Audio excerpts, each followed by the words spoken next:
قل لا يستوي الخبيث والطيب ولو أعجبك كثرة الخبيث فاتقوا الله يا أولي الألباب لعلكم تفلحون۔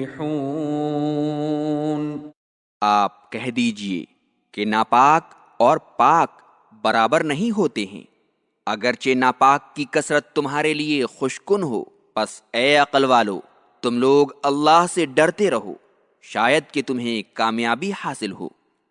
اللہ کی نگاہ میں اشخاص، اعمال اور اموال میں اچھے اور برے برابر نہیں ہو سکتے، اس لیے ہمیشہ صالح اعمال اور حلال مال کے حصول کی کوشش میں لگے رہنا چاہیے۔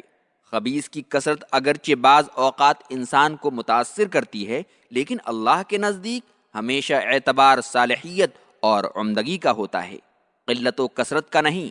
اگر افراد یا مال یا عمل صالح ہے تو تھوڑا بھی مذموم و خبیث کی کثرت سے 1000 درجہ بہتر ہے۔ اس لیے مومنین کی کوشش یہ ہونی چاہیے کہ خبیث سے احتراز کریں اور طیب و صالح کو ترجیح دیں، چاہے وہ کم ہو۔ يا أيها الذين آمنوا لا تسألوا عن أشياء إن تبد لكم تسؤكم وإن تسألوا عنها حين ينزل القرآن تبد لكم عفى الله عنها والله غفور حليم۔ اے ایمان والو، تم لوگ ایسی چیزوں کے بارے میں سوال نہ کرو کہ اگر وہ تمہارے سامنے ظاہر کر دی جائیں تو تمہیں ذہنی طور پر تکلیف پہنچائیں، اور اگر تم ان کے بارے میں نزول قرآن کے زمانے میں پوچھو گے تو تمہارے سامنے ظاہر کر دی جائیں گی۔ اللہ نے گزشتہ سوالات کو معاف کر دیا، اور اللہ بڑا مغفرت کرنے والا، بڑا برداشت کرنے والا ہے۔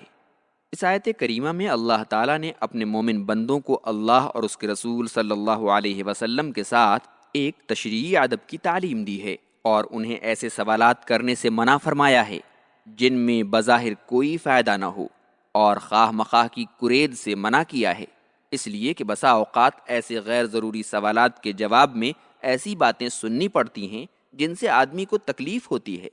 روایات میں آتا ہے کہ بعض صحابہ اکرام رسول اللہ صلی اللہ علیہ وسلم سے غیر ضروری سوالات کرتے تھے، اور آپ صلی اللہ علیہ وسلم کو ذہنی تکلیف ہوتی تھی۔ اس آیت کریمہ میں اس قسم کے سوالات سے منع کیا گیا ہے۔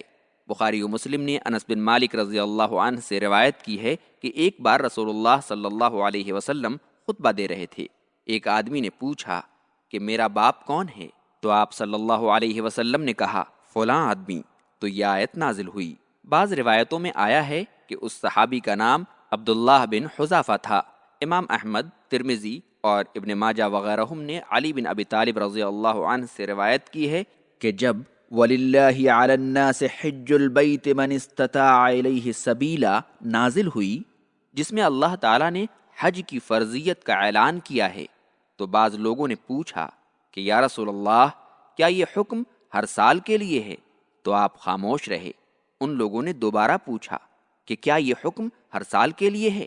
تو آپ نے کہا کہ نہیں، لیکن اگر میں ہاں کہہ دیتا تو یہ حکم ہر سال کے لیے واجب ہو جاتا، اور جب واجب ہو جاتا تو تم لوگ اس پر عمل نہ کر پاتے۔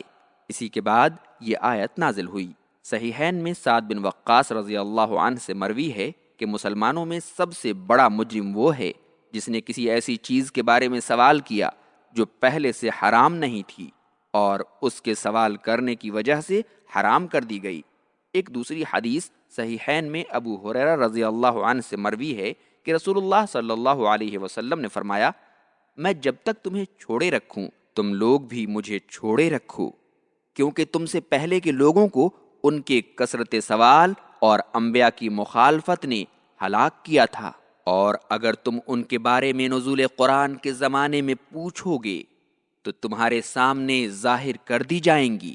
اللہ تعالیٰ نے غیر ضروری سوالات سے منع کرنے کے بعد یہاں یہ بات کہی ہے کہ اگر قرآن کی کوئی آیت اترنے کے بعد تمہارے ذہنوں میں اس سے متعلق کوئی سوال آئے گا تو ہمارے رسول صلی اللہ علیہ وسلم اس کا جواب دیں گے، اور آیت کی تشریح کریں گے۔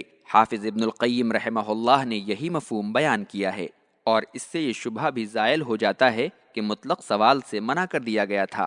یہاں یہ بات قابل ذکر ہے کہ انقطاع وحی کے بعد کسی ایسی وحی کا نزول تو بند ہو گیا جس سے سوال کرنے والوں کو تکلیف ہو، لیکن خواہ مخواہ کے سوالات کرنا اسلام میں اچھی بات نہیں مانی گئی ہے۔ ایک حدیث میں ہے کہ آدمی کے اسلام میں اچھا ہونے کی علامت یہ ہے کہ وہ غیر ضروری باتوں سے پرہیز کرے۔